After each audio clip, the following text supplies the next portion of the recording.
Hi guys, let's go squishy now. Go like this. Sino gusto nito ah? Mag-comment na kayo dyan. Hindi kayo dyan. Ito naman po. Ito naman po siya.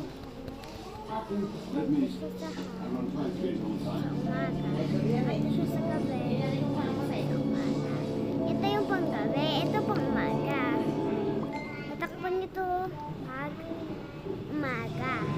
Ito tatakpan nyo pag gabi. Nakakalit talaga. May mga light flower na may colorful heart. Ito naman khaki. Tapos may pwede siya pinto sa